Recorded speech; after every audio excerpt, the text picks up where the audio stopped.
बिस्मिल्लाहिर्रहमानिर्रहीम। आप सबको अस्सलाम वालेकुम। आज जिस फ्रेग्रेंस के बारे में हम बात करेंगे, उसके बारे में छोटी-सी बात बताता चलूँ कि ये मैंने पार्शियल मँगवाई थी और इसका एक्सटर्नल बॉक्स नहीं था। हारिस भाई से मैंने मँगवाई थी, तो इसका एक्सटर्नल बॉक्स नहीं था। तो अनबॉक्सिंग के दौरान मुझे इसका नाम नहीं समझ आ रहा था कि कहाँ लिखा है, कहाँ नहीं लिखा। तो मैं इसका गलत नाम पढ़ गया था, वर्साची डिलन ब्लू कह गया था इसको। जबकि इसका नाम है वर्साची पोर ओम। ये वर्साची की फ्रेग्रेंस है और फ्रेश कैटेगरी की फ्रेग्रेंस है। इसकी खुशबू पे बात करते हैं, लेकिन थोड़ा-सा बताता चलूँ कि मैंने इसका नाम जब गलत लिया, तो उस वीडियो के नीचे मुझे बहुत सारे लोगों ने, जिस तरह टीचर्स समझाते हैं ना, इसी तरह बड़े प्यार से, भाई ये वर्साची पोरोम है, इसका नाम याद करें, ये वर्साची पोरोम है। मैंने इसको कम से कम एक दिन में 50 बार इसका नाम लिया, याद किया, ख्वाबों में भी मैं शायद बोलता रहा इसका नाम। तो मैंने सोचा आज हम इसका रिव्यू करते हैं। यह है वर्साची की पोर ओम। 7,000 के लगभग आपको ये फ्रेग्रेंस 100 ml में मिल जाती है। ब्लू कैटेगरी की फ्रेग्रेंस है, फ्रेश कैटेगरी की फ्रेग्रेंस है। जब हम इसकी खुशबू के बारे में आगे बात करेंगे तो आप लोगों को थोड़ा-सा आइडिया हो जाएगा कि ये बेसिकली एक गर्मियों की फ्रेग्रेंस है, ना कि सर्दियों की फ्रेग्रेंस है। सर्दियों में लोग लगा सकते हैं, लगाएँगे, लेकिन मेरे ख़्याल में ये शाइन ज़्यादा गर्मियों में करेगी। गर्मियों में इसका मज़ा ज़्यादा आएगा, सर्दियों में भी आता है, आएगा, लेकिन मेरे कागज़ों के मुताबिक ये प्योर समर फ्रेग्रेंस है। तो बात करते हैं इसकी फ्रेग्रेंस की। जैसे ही मैंने इसको लगाया, तो इसके बिल्कुल स्टार्ट के अंदर एक लेमन और निरोली का एक कॉम्बिनेशन है, बहुत प्यारा। निरोली मैंने आप लोगों को बताया है कि जो माल्टे के दरख्त के ऊपर फूल लगता है, उसको निरोली कहते हैं और उसकी खुशबू माल्टे की तरह बहुत ज़्यादा खट्टी होती है। थोड़ी-सी जैस्मिन टाइप तो होती है, लेकिन बेसिकली उसकी खुशबू खट्टी होती है और बिल्कुल माल्टे की तरह खट्टी होती है। आप लोगों में से जिसने माल्टे के फूल को खुशबू किया है, उनका तो आइडिया होगा। और उसके साथ एक लेमन, बहुत प्यारा लेमन, बहुत ज़्यादा हार्श किस्म का लेमन नहीं, बहुत ही बैलेंस्ड किस्म का लेमन। इसके स्टार्ट के अंदर ये दोनों चीज़ों की एक बहुत ही प्यारी खुशबू है।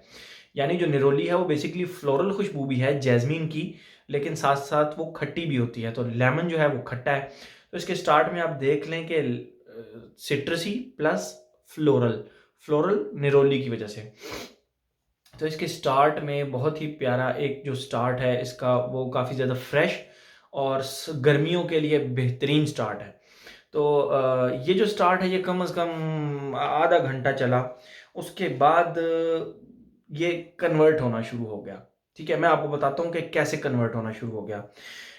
इसके अंदर फिर जो सेकंड फेज़ आया, वो पाइन ट्रीज़ मैंने आप लोगों को बताया, वो दरख़्त जिसके ऊपर कोन्स लगती हैं और उसके जो पत्ते होते हैं वो बेसिकली पत्ते नहीं होते, वो ऐसे स्ट्रिंग्स टाइप्स होते हैं जिनका झाड़ू भी बन जाता है। आप लोग मरी में कभी जाएँ तो वहाँ पे ये बहुत ज़्यादा वाफ़िर मिक़दार में है।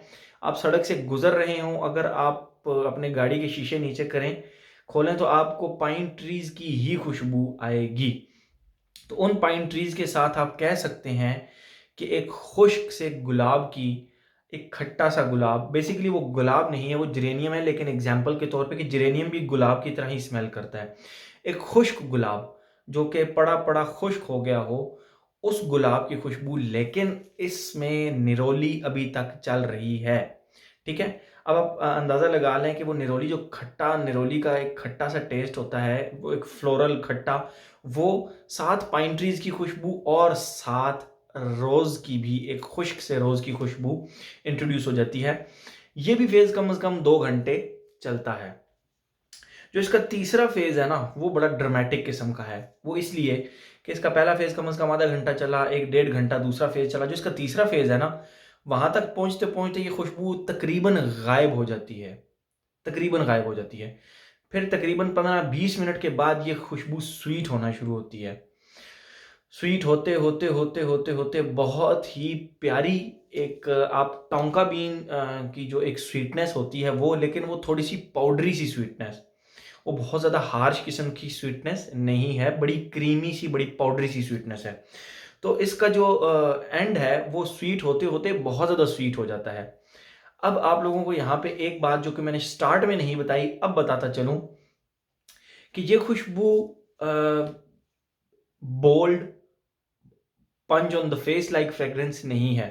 सोफिस्टिकेटेड और बहुत ही एक मतलब हर किसी बंदे को पसंद आने वाली खुशबू है, ये इस तरह की खुशबू है। आप इसको लगाकर ये नहीं कह सकते कि यार ये बहुत ज़्यादा स्ट्रॉन्ग है या ये बहुत ज़्यादा लाइट है, दरमियान में चलती है, बिल्कुल। इसका निरोली और लेमन भी बिल्कुल दरमियान में चलता है, बहुत प्यारा-सा, ना बहुत ज़्यादा हार्श है, ना बहुत ज़्यादा स्वीट है, मतलब ना बहुत ज़्यादा जो है ना वो आप कह लें कि धीमा-सा है, दरमियान में, बहुत प्यारा। और इसका जो सेकंड फेज़ है पाइन ट्रीज़ प्लस खुश्क से गुलाब की खुशबू प्लस जो निरोली की एक खटास चल रही होती है, तो ये सारी खुशबुएँ बिल्कुल एक बैलेंस्ड तरीके से बड़ी सोफिस्टिकेटेड सी खुशबुएँ हैं। आप इसको हर जगह पे, हर वक़्त, हर ओकेज़न पे इसको लगा सकते हैं बट समर्स के अंदर मैं रिकमेंड करूँगा कि ये आप समर्स के अंदर इस्तेमाल करें। ये विंटर में मेरे ख़्याल में आप लोगों को बिल्कुल मज़ा नहीं देगी क्योंकि बड़ी फ्रेश सी फ्रेग्रेंस है। तो यस, काफ़ी ज़्यादा फ्रेश सी फ्रेग्रेंस है। तो ये मुझे काफ़ी ज़्यादा अच्छी लगी, लेकिन क्योंकि आप लोगों को पता है मेरी जो चॉइस है वो मैं बोल्ड और on punch on the face like fragrances पसंद करता हूँ। तो ये उस कैटेगरी की नहीं है बट स्टिल ये फ्रेश फ्रेग्रेंस है। आप इसको जो लोग तो blue fragrances, fresh fragrances, citrusy fragrances and हल्की-फुल्की स्वीट फ्रेग्रेंसेस पसंद करते हैं, तो उनके लिए ये बहुत बेहतरीन ऑप्शन है। 7,000 के अंदर-अंदर 7,000 या उससे थोड़ा-सा नीचे आपको ये मिल जाएगी। तो ये एक बहुत ही बेहतरीन ऑप्शन है 100 एमएल के अंदर। आप इसको परचेज़ कर सकते हैं। मेरी तरफ से ये उन लोगों के लिए जिनको ब्लू फ्रेग्रेंसेस पसंद हैं, उनको ये ज़रूर पसंद आएगी। लॉन्जेविटी की बात कर लें, लॉन्जेविटी इसकी मेरे ख़्याल में को 8 साढ़े 8 घंटे के करीब-करीब है। प्रोजेक्शन की बात करें, प्रोजेक्शन इसकी मॉडरेट है, आपकी आर्म लेंथ तक रहेगी जब भी रहेगी, आर्म लेंथ से ज़्यादा नहीं। और गर्मियों में मेरे ख़्याल में इतना बहुत होता है, आपके कोई करीब आएगा तो उसको आपसे खुशबू आएगी, आपका मकसद पूरा हो जाएगा कि आपसे स्मेल ना आए, आपसे लोगों को खुशबू आए। तो ये हर तरह की मतलब उस लिहाज से एक बेहतरीन फ्रेग्रेंस है। अगर किसी को लाउड प्रोजेक्टर चाहिए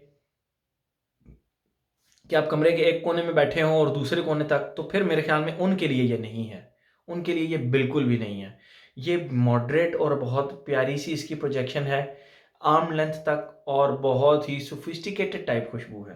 तो ये थी मैंने इसका पार्सल मँगवाया था हारिस भाई से क्योंकि ब्लू फ्रेग्रेंस थी, मैं रिस्क नहीं लेना चाहता था फुल बॉटल का। तो ये थी आज की हमारी वर्साची पोर ओम। यस, याद हो गया भाई वर्साची पोर ओम। ये थी आज की हमारी Versace pour homme. Thank you so much.